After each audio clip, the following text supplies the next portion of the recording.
investigating a possible animal abuse case in Leslie County.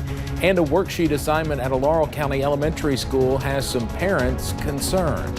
And we have a warmer night ahead, but those temperatures aren't going to stick around long. First at 4 is next. Dedicated to Eastern and Southern Kentucky, this is WYMT Mountain News First at 4.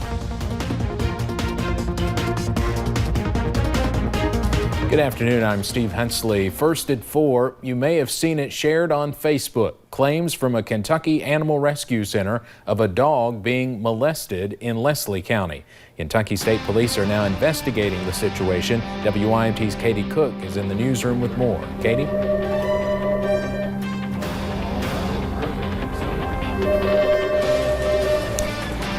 Steve, this case has the attention of many. Many are asking why an arrest has not been made. After talking with police, they say right now the dog is only considered injured. Here are pictures of some of the injuries, which are still under investigation. Police are conducting interviews and waiting for test results to come back in order to prove abuse. Through the investigation, and if there's anything that arises or any details that come about that show that this dog was criminally assaulted or contacted, then the appropriate charges will be filed. With the person who reportedly molested the dog, they say that person is cooperating, but again, no charges are filed.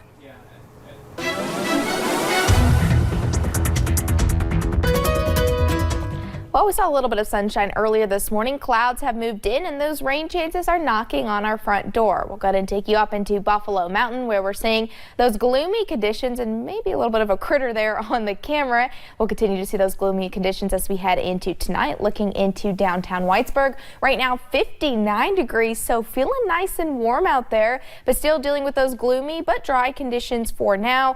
So temperatures across the area upper 50s to lower 60s, a little bit warmer down there in the Cumberland Valley, showing 62 into London, 60 Middlesboro, 61 right here in Hazard. Those upper 50s if you're looking up into parts of Moorhead. So we've seen a few of those scattered rain chances, that mixture of sun and clouds throughout the day.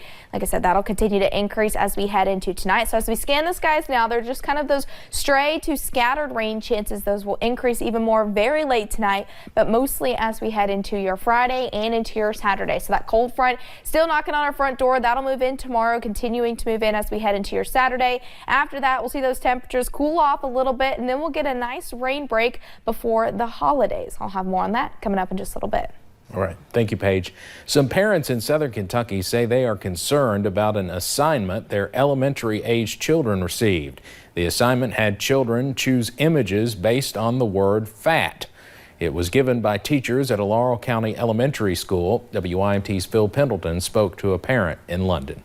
Parents contacted us because they said they were concerned because of the assignment given yesterday at London Elementary School. It was simply having to choose 2 drawings, and the description that they had to choose the drawing from was the word fat. Going over what she had, and each of the paper on the paper had the little examples and stuff, and then when I got to the last one it said fat, and with the example of a more chubbier girl and a skinnier girl. Laura Lee Lewis's first grader had that assignment in her reading mastery class. Lewis said she was shocked at the images chosen in the curriculum and believes something different should have been used.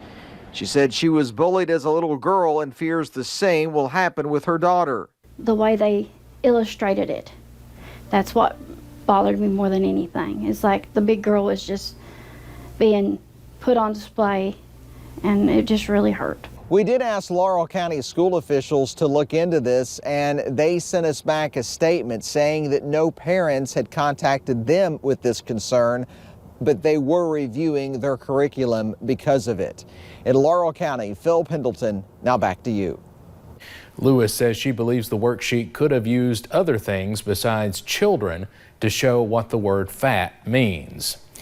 The final public House impeachment inquiry hearing for the week is winding down after Testimony from embassy official David Holmes and former top White House Russia aide Fiona Hill. Holmes, a staffer at the U.S. Embassy in Ukraine, says he came forward with his recollection of a phone call between President Trump and EU Ambassador Gordon Sondland. After hearing criticism, other witnesses had only offered secondhand accounts. Fiona Hill cautioned Republicans on the panel against pushing conspiracy theories. I refuse to be part of an effort to legitimize an alternate narrative that the Ukrainian government is a U.S. adversary and that Ukraine, not Russia, attacked us in 2016. Republicans and the president say the summary of Holmes's July 25th call with the Ukrainian president outweighs witness testimony. WYMT was able to talk with Senator Rand Paul for about 10 minutes this morning. A number of topics were discussed, including Kentucky's election, an infrastructure bill the senator proposed, as well as the impeachment inquiry against the president. I don't think he's done anything wrong at all. I think presidents since the beginning of time have always sort of used foreign aid as a leverage to get what they want, and it's done really repeatedly throughout history. You can see the entire interview right now on WYMT.com. Israel's head of state is facing serious charges today. The country's attorney general charged Prime Minister Benjamin Netanyahu on bribery and breach of trust charges.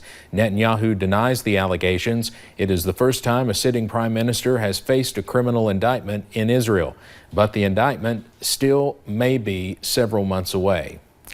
The Democrats who want to be the next president turned their attention to the impeachment hearings at the debate last night. It was the fifth Democratic debate. In addition to the Democrats' focus on President Trump, their other focus turned to health care. Watch this exchange between Elizabeth Warren and Joe Biden. Let's bring as many people in and get as much help to the American people as we can, as fast as we can. It couldn't pass the United States Senate right now with Democrats. It couldn't pass the House. The candidates will be back on stage on December 9th in Los Angeles. A latest CBS News Battleground Tracker poll shows Pete Buttigieg surging in Iowa, where caucuses are now less than 3 months away. A judge stopped the federal government from carrying out 4 executions scheduled to begin in December. The case surrounds U.S. Attorney General Bill Barr's controversial decision to resume federal executions. In July, Barr directed the Bureau of Prisons to schedule the execution of several inmates. Barr called for federal prisons to replace a 3-drug lethal injection with a single drug. Death row prisoners filed injunctions saying the new protocols are unconstitutional. A judge blocked the executions, saying the prisoners would be executed under a procedure that may be unlawful. The federal executions would have been the first conducted in more than 16 years. Britain's Prince Andrew is stepping down from public duties following a controversial interview. The prince now says he does regret his friendship with convicted sex offender Jeffrey Epstein. Prince Andrew asked his mother, Queen Elizabeth, for permission to leave his royal duties and step back for the foreseeable future. But there are calls for the Duke of York to speak with police about any information he may have about Epstein. Senate lawmakers passed a short-term spending bill to avoid a government shutdown ahead of a midnight deadline. The vote was 74-20. The bill heads to President Trump's desk, who is expected to sign it. Earlier this week, the House passed a short-term funding bill to extend funding through December 20th. Lawmakers still have not reached a bipartisan agreement on the 12 regular annual appropriations bills needed to fund the government. If and when the president approves the stopgap measure, it will give lawmakers more time to negotiate. Let's head over to Wall Street now on this Thursday afternoon. The Dow closes down today more than 54 points. Straight ahead on First at 4, many of us grew up with him. His kindness and love still shines even after his death. Now Tom Hanks is playing him. We'll have a preview of the film about Mr. Rogers. And that soggy weather returns for your Friday, but how long will it last? I'll have those details coming up.